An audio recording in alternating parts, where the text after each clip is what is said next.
damn. ስማ ልቤ ስማኝ በል ቀና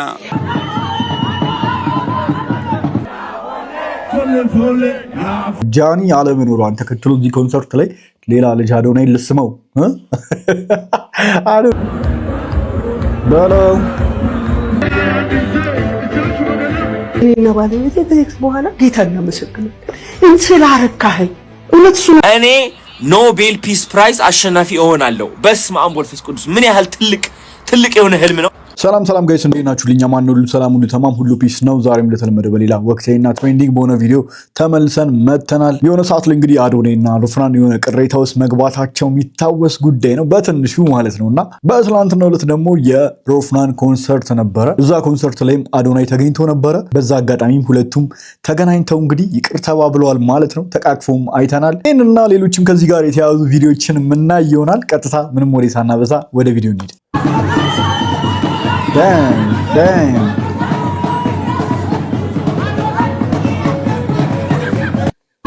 ይሄ ነው ትላላችሁ። ይሄ ነው አይ ደስ ይላል በጣም እግዚአብሔርን። ኮንሰርቱ ግን እንዴት ነበር? የገባችሁ ሰዎች አላችሁ? አሪፍ ኮንሰርት ነበር። እንዴት ነው? አምልጦናል? ንገሩኝ እስኪ።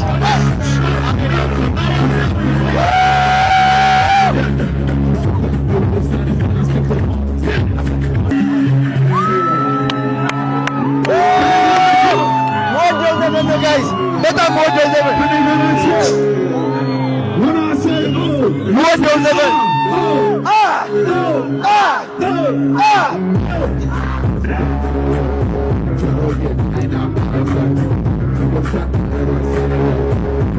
አዶናይ እንግዲህ ታስታውሱ እንደሆነ ከዚህ ቀደም በሮፍናን ዘፈኖች የተለያዩ ሙዚቃዎችን እየሰራ ይለቃል። ቪዲዮችንም ኮንሰርቱንም ከዚህ ቀደም ያሉ ኮንሰርቶችን ሁላ በጉጉት እየጠበቀ ነበር የሚገባ የነበረውና አዶናይ ለሮፍናን ያለውን ፍቅር በተደጋጋሚ ሲገልጽ ነው የምናየው። እንደዚህ እየወደደው ደግሞ ሮፍናን እንግዲህ ካለመግባባት ነው ብዬ ነው ማስበው እንጂ ያን ያህል ጥላቻ ይኖርበታል ብዬ አላስብም። ቀርበው ደግሞ ሲያወሩ በእርግጠኝነት ሲግባባሉ ብዬ ነው ማስበውና ከዚህ በኋላም እንደዚህ አይነት ነገሮች ይፈጠራሉ ብዬ ነው ማስበው እኔ።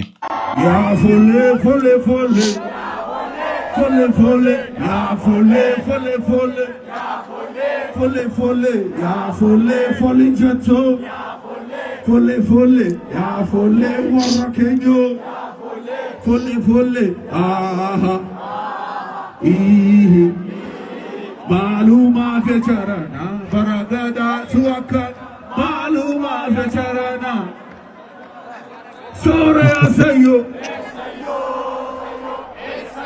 Barakato Warakenyo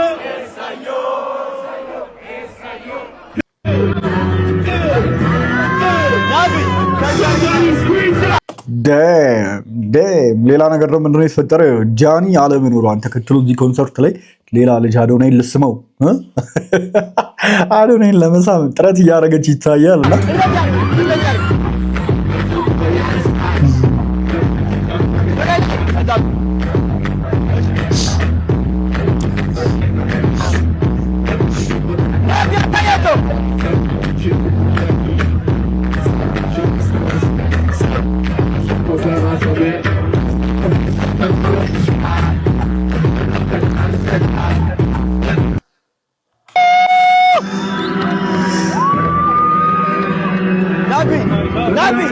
ወደ ላይ ከኔ ጀምር እሺ።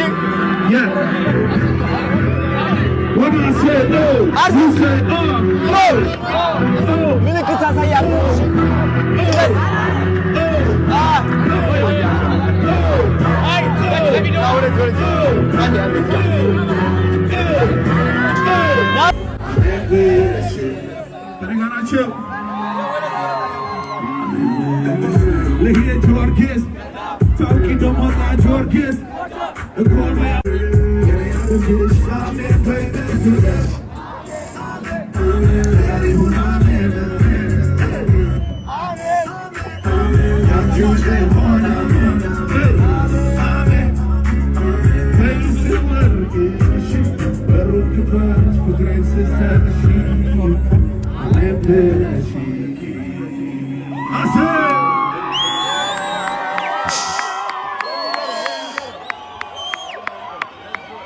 በል ስማ ልቤ ስማኝ በል ቀና በል ጠና ማያልፍ የለም በተራ ጾም ከዚህ ቀደም እንግዲህ እንደዚህ ቪዲዮ ይሰራ ነበር በሮፍናን ሙዚቃዎች አዶናይ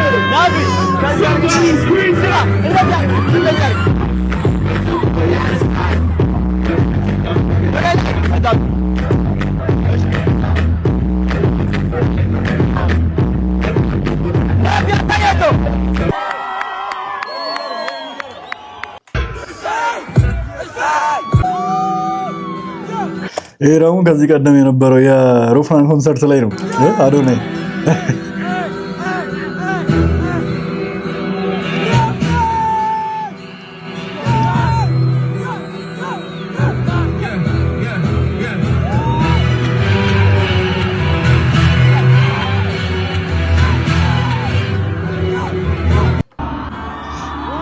Damn.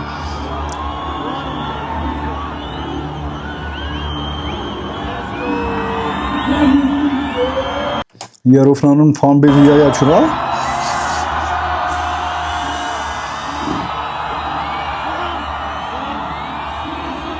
እኔ የመጀመሪያውን ኮንሰርት ሲያዘጋጅ ነው የገቡት ሮፍናን የዛሬ ስንት ዓመት ማለት ነው 8 ዓመት 7 ዓመት ሞላው የዛን የገባው ነኝ እኔ በቃና ስቱዲዮ በጣም ጠባብ ናት የምነግራችሁ ነገር የሚገርማችሁ ቃና ስቱዲዮ የሚባለው በጣም ጠባብ ነው አታምኑኝም የሰው ላብ ማለት ነው በጣም ሲጨፍር ተኖ ይንጠባጠብ ነበር ወደ ላይ ተኖ ያ ማለት እየዘነበ ማለት ነው እንደ ዝናብ ባይለኛው አይደለም ግን አታምኑም በረም በቃ ግንባሬ ላይ እንደዚህ ጠብ ሲልቤ ነው የወጣው ማለት ነው ከዛ በኋላ እንደው ብዙ ጊዜ ኮንሰርት አልገባም ነበር ይደብረኝ ነበር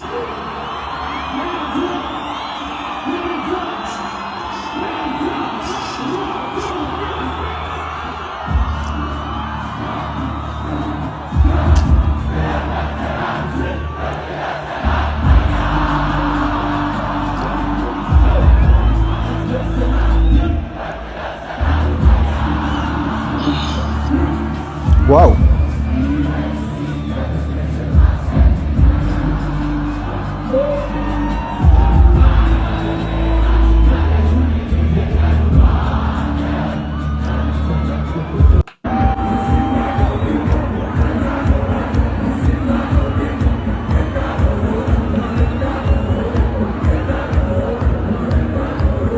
Hello.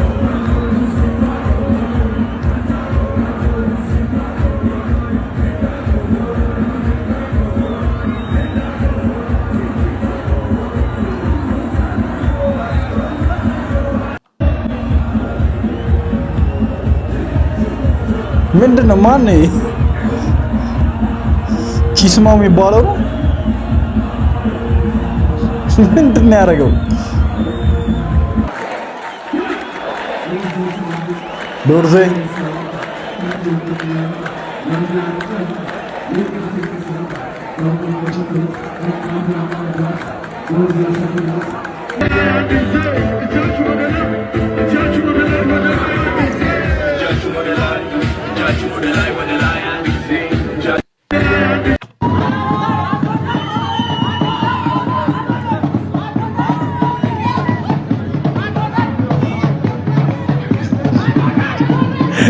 ምንድነው የሚያደርገው ድሬዱን አቀመስኝ አላለ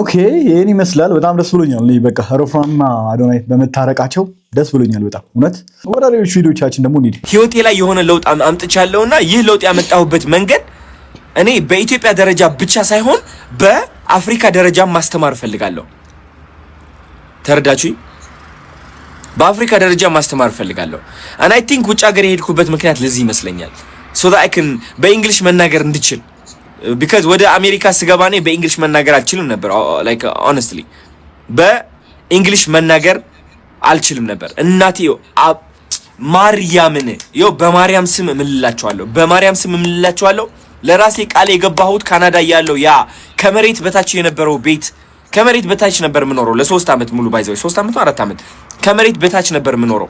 እዛ ቤት ውስጥ ሆኜ እኔ የጸለይኩት አስታውሳለሁ። እኔ ኖቤል ፒስ ፕራይዝ አሸናፊ እሆናለሁ። በስመ አብ ወመንፈስ ቅዱስ። ምን ያህል ትልቅ የሆነ ህልም ነው። ዋው በለው የምር ነው አሉ ነኝ ስኬሪ ልጅ የሚመኝ እውነትም ትልቅ ነገር ነው። እንዴ ከባድ እኮ አዶናይ ለማሳካት። አንተ እኮ መቀሌ እኮ ነው የተወለድከው። አንተ እኮ ትምህርት ቤት ኤስኤስ ሄደ መጨረሻ 40 ከ40 እየወጣ መምህሮች ደደብ እያሉ የሰደቡ ተማሪ እኮ ነህ። አንተ ማለት እኮ የቤት ስራ ሳትሰራ በጣም ብዙ ጊዜ ቀናቶች ሄደክ የተኮረኮምክና የተሰደብክ ሰው እኮ ነህ። አንተ ማለት እኮ በጣም ፍቅር ይዞ ከአንዳንድ ሴቶች ጋር በሚደብር ሁኔታ በሚያሳፍር ሁኔታ እምቢ የተባልክ ሰው እኮ ነህ። ሪጀክት የተደረግክ ሰው እኮ ነህ። እንዴት አድርገህ ኖቤል ፒስ ፕራይዝ ልትቀበል ትችላለህ? ይህ ታሪክ ራሴን የምነግረው ታሪክ ነበር። ገባችሁ? ግን እኔ ከህይወት የተማርኩት ነገር የድሮ ታሪኬ አሁን ያለው ታሪኬ አይወክለው። ተረዳችሁ? ብዙዎቻችን ከስኬት የሚያቆመን ለካስ ታሪካችን ነው። የድሮ ታሪካችን ከዛ የምንፈልገው አዲሱ ታሪካችን ያቆመናል። ለዛም ነው የድሮ ታሪካችን መተው ካልቻን አዲሱ ታሪካችን መገንባት አንችልም በተሳካ ሁኔታ። ሰው አሁን ያለኝ ዕውቀት ይህ ነው። እንግዲህ ጋይስ አዶናይ በድሮ ታሪኩ ራሱን አይወክልም። ስለዚህ አዲስ ታሪክ ለራሴ እሰጠዋለሁ። ይህ ታሪክ ምንድነው? አዶናይ በጣም ትልቅ ደረጃ ያለው ወጣት ነው። አዶናይ ማለት በጣም ትልቅ ተጽዕኖ ያለው ወጣት ነው። አዶናይ ማለት ኦሬዲ ኖቤል ፒስ ፕራይዝ ያሸነፈ ወጣት ነው። አምንበታለሁ። ገና ያ ኖቤል ፒስ ፕራይዝ ወይ ነው ያ የዓለም ሽልማት ከመሸለሜ በፊት ተሸልም ያለው ብዬ ግግም ብዬ እሰራለሁ። ስራዬ ግግም ብዬ እኖራለሁ። ሲሪየስሊ በቃ አምናለሁ ነው። ብዙ ሰዎች ማመን የማይችሉትን ነገር ካመንኩኝ ብዙ ሰዎች ማግኘት የማይችሉትን ነገር ማግኘት እንደምችል አውቀዋለሁ። ቢካዝ ብዙዎቻችን የማናውቀው ነገር ምንድነው? በእምነታችን ልክ ነው የምንኖረው። ሁላችንም በእምነታችን ልክ ነው የምንኖረው። ያመነውን ነገር ነው የሚሰጠን። ገባችሁ? እግዚአብሔር ሳይክል ስጠኝ ብለን ከጠየቅነው ሳይክል ነው የሚሰጠን፣ መኪና አይሰጠንም። በጠየቅነውና ባመነው ልክ ይሰጠናል። ተረዳችሁ? ሁሉም ሰው እኮ መጠየቅ ይችልበታል። ታውቃላችሁ? አብዛኞቻችን መጠየቅ እንችልበታለን። እግዚአብሔር ወይ መኪና ስጠኝ፣ እግዚአብሔር ወይ ማመኑስ እንችልበታለን ወይ? እግዚአብሔር ይሰጠኛል ብለን እናምናለን ወይ? አንድ ነገር እኔ ማምነው ምንድነው፣ ያው ሁሌም ስንመኝ ተለቅ ያለ ነገር ስንመኝ ራሱ ተለቅ ያለ ነገር ቢሆን ጥሩ ነው። አትሊስት እዛ ቦታ ላይ መድረስ ባንችል እንኳን ሀፉን መንገድ ግን መድረስ እንችላለን፣ ቢያንስ ማለት ነው። እና በጣም እንደዚህ ልታርጎ መመኘቱ ጥሩ ነው። እሱ አሁን ለዛ ይሰራል ማለት ነው። ኖቤል ፕራይዝ ነው አይደል እሸልማለሁ ያለው። አሁን ኖቤል ለመሸለም ሲሰራ ቢያንስ የዛን ግማሹን መንገድ ይደርሳል ያ ሰው ማለት ነው። ገብቷችኋል አይደል? በቃ የምትለፉትም የምትጠሩትም የዛን ያክል ደረጃ ለመድረስ ስለሆነ የሆነ መንገድ ትጓዛላችሁ ሳታስቡት ማለት ነው። እና ያሰብበትም ደግሞ ሊደርስ ይችላል። ማን ያውቃልና አይታወቅም። የሚሆነውን እስኪ እናያለን። አዶናይ እንግዲህ ሁሉንም ነገር በተግባር እያሳየ ነው። ይሄንን ሲያሳካው ይሆን አሩ ነው እንግዲህ አሁን ላይ ይቀለዳል እንደዚሁ። እስኪ የሚያሳካው ከሆነ እናያለን። ግን ኢንተርናሽናል የመሆን ሀሳቡ በጣም አሪፍ ነገር ነው። እውነት በእንግሊዝኛ ኮንተንቶችን መስራት ምናምን መጀመር አለበት። ለብዙ ሰውም ራሱ ታሪኩ በጣም አስተማሪ ነው ብዬ አምናለሁ። እና የእሱ ታሪክ በእንግሊዝኛ ኮንተንቱን እየቀየረ ቢሰራ አፍሪካ ውስጥም በደንብ በዓለም አቀፍ ደረጃም በደንብ ተጽዕኖ መፍጠር ይችላል፣ ብዙ ነገሮችን ማስተማር ይችላል ብዬ አምናለሁ። እና በደንብ ደግሞ እንግሊዝኛውንም እንዳይረሳው። አሁን ኢትዮጵያ የምትኖሩ ከሆነ እኮ የምታውቁት እንግሊዝኛውን ላይ የሚጠፋባችሁ ሁሌ በጣም አማርኛ ነው የምታወሩትኝ ሁሌ። እና ኮንተንቶችን ቢሰራ ለሱም ጥሩ ነው፣ እንዳይረሳው የሚያውቀውን ቋንቋ ይረዳዋል ብዬ አስባለሁ። እና ከዛ አንጻርም ቢታይ ባይነኝ እኔ ኢትዮጵያ እኔ ከሌለው ተስፋ የላትም ብዬ ነው የማስበው። ዋት የኢትዮጵያ ሕዝብ እኔን ካላየ፣ ወጣቱ እኔን ካልተከተለ፣ የኔን ዲሲፕሊን ካልተከተለ ሀሳቡ ሀገሪቱ ተስፋ የላትም ብዬ ነው። ማን አንተ ነው አሁን ጥያቄው? እኔና ባለቤቴ ከሴክስ በኋላ ጌታ እናመሰግናለን ስላረካኸኝ። እውነት እሱ የሚለው ዋው አመሰግናለሁ ዋው እላለሁ አላለችም? አዳሜ ስንት ምስጋና ቆርጥመሽ በልተሻል ባለማወቅ። ባለማወቅ መሆኑ ጥሩ ነው። ኧረ ያስጋል እንዲህ ይሄ ራቼ የሚባለው ልጅ ነው። አፋጃችሁ እንዳይቀረው ኢትዮጵያ ይታይለት። ኧረ በስመ አብ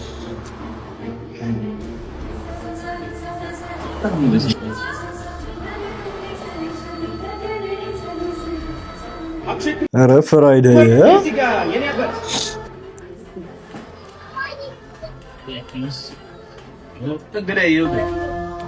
የራቼና የዩቲናስ ባጭሩ ታሪካቸውን እዚህ ፊልም ላይ እናያለን። ፍራይዴይ ሪከርድ ተርጓሚ ሄኒ ነኝ። ይመቻችሁ። ታውቃለህ ወድጄ ነበር፣ እጅግ በጣም ማፍቅሬ ነበር ከክብር ጋር። አንተ ግን ያንን ነፈከኝ። አንተ በሺቫኒ እኔን ቀየርከኝ። ያውን በዛሽ ነጫጭባ ንገረኝ። አሁን ከህይወቴ እንድትወጣልኝ ነው የምፈልገው። እንደዛም በድለኸኝ ለምን ከህይወቴ አትወጣ? እያንዳንዱን ንገረኝ። ምክንያትህ ምንድን ነው? ከኔ ህይወት የማትወጣበት ምክንያት ንገረኝ። ራቼ ንገረኝ። ከህይወቴ ለምን ነው የማትወጣው? አንድ ነገር ልንገርሽ፣ ከብዙ ዓመታት በፊት ነበር አንቺን ማፈቅርሽ። ያኔ ማንም ባልነበረብኝ ሰዓት ካምቦ ወሊሶ እየመጣሁኝ አይሽ ነበር። እኔ ብቻዬን ከፈጣሪ ጋር። ትርጉም ላይ ግን ጎበዝ ናት። የልቤን ፈጣሪና እኔ ብቻ ነን የምናውቀው። እኔ በጣም ነው ማፈቅርሽ። አንቺ ግን የምታስቢው ስለ ዝናሽ፣ ስለ ክብርሽ ነው። እኔ በጣም ነው የምወድሽ፣ በጣም ነው ማፈቅርሽ ሺቫኒ እህቴ እንጂ ሌላ ምንም ነገር የለም። አንድ ነገር ልንገርሽ፣ አሁንም ነገም ወደፊትም አንቺን ብቻ ነው የማስበው። አንቺን ብቻ ዩቲ። ይህንን ግን አንቺ አትረጅም። አንድ ነገር ልንገርሽ፣ አፈቅርሻለሁ ዩቲ።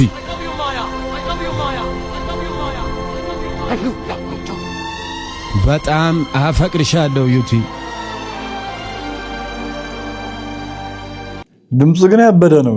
ሲተረጉም ፍራይዴይ ሪከርድ ተርጓሚ ሄኒ ነኝ። ይመቻችሁ። ያበደ ይቀጥል ብለናል። ዘንህን ለሰው መስጠት ጥሩ አይደለም። አንዳንዴ አንለስ የህዝቡ አንድ ለምታዝንበት ነገር ካልሆነ በስተቀር ሰው በጣም የራሱ የሆነ እያንዳንዱ የራሱ የሆነ ችግር አለው። በየቀኑ ፋይት የሚያደርገው ከቤተሰብ ጋር፣ ከስራ ጋር፣ ከምን ጋር፣ ከልብ ጋር፣ ከእግዚአብሔር ጋር፣ ከስንቱ ጋር ስንት ችግር አለ እያንዳንዱ ሰው ውስጥ። የኔን ችግር ማን መስማት ይፈልጋል? ደስታን፣ ሆፕ፣ ተስፋን፣ ፍቅርን። ሁሉም ሰው የራሱ ችግር አለበት፣ እውነቱን ለመናገር ማለት ነው። የችግሩ አይነት ነው እንጂ የሚለያየው እኛ በቃ ፈጣሪ ላያስችል አይሰጥም የሚባለው አንዳንዴ ማለት ነው። እኔ የምር ጓደኞቼ ላይ የደረሰው ነገር አንዳንዴ ሳስበው ገብቷቸዋል አይደለ? እኔ ላይ ቢሆን ብዬ ሳስበው አንዳንዴ መቋቋም እችል ነበር ወይ ብዬ አስባለሁ። እና ፈጣሪ የምትችሉትን ነገር ነው የሚሰጣችሁ። በቃ ከአቅማችሁ የሆነ ነገር የፈለገ አይነት ትልቅ የሆነ መከራ ችግር ቢያጋጥማችሁ ከአቅማችሁ በላይ የሆነ ነገር አይሰጣችሁም። እናንተ ትቋቋሙታላችሁ ብሎ ስላሰበ ነው በልካችሁ ነው የሚሰጣችሁ። በእውነት እኔ አንዳንዴ አስበዋለሁ። በእውነት በቃ ብዙ ነገር በቃ ጓደኞቼ ላይም ሌላ ሰው ላይ የተፈጠሩት ነገሮች እኔ ላይ ቢሆን ያ ነገር እኔ ላይ አፕን አድርጎ ቢሆን ብዬ ሳስበው እኔ እንጃ ያንን ነገር መቋቋም የምችል አይመስለኝም። እና እንደ አቅማችን ነው ፈጣሪ የሚፈትነን ብዬ ነው ማስበው። እና ደግሞ ሁላችንም በፈተና ነው የምናልፈው፣ ሁላችንም በችግር ነው የምናልፈው። አብዛኛውን ጊዜ የሚመከረው ችግራችንን ሊፈታልን ለሚችል ሰው ብቻ ችግራችንን ብንናገር ባይነኝ እኔ። ያለበለዚያ አወራ ነው አልወራ ነው ምንም ትርጉም የለውም። በቃ መገመት ነው ሌላው ትርፉ ነገር ማለት ነው። እና ደስ መፍትሄ ለማግኘት ከሆነ ጥሩ፣ ግን ዝም ብለን አወራን ለማለት ብቻ ባናወራው። እንግዲህ ጋይስ ስለዛሬ ያስኩላችሁ ቪዲዮዎች እስካሁኖቹ ነበሩ። በቪዲዮቹ ፈታ እንዳላችሁ በዘና እንዳላችሁበት ተስፋ አደርጋለሁ። በቀጣይ ደግሞ በሌላ ወቅታዊና ትሬንዲንግ በሆኑ ቪዲዮዎች ተመልሰን የምንገናኝ ይሆናል ማለት ነው። እስከዛው ድረስ ቸር ቆዩልኝ። ባባይ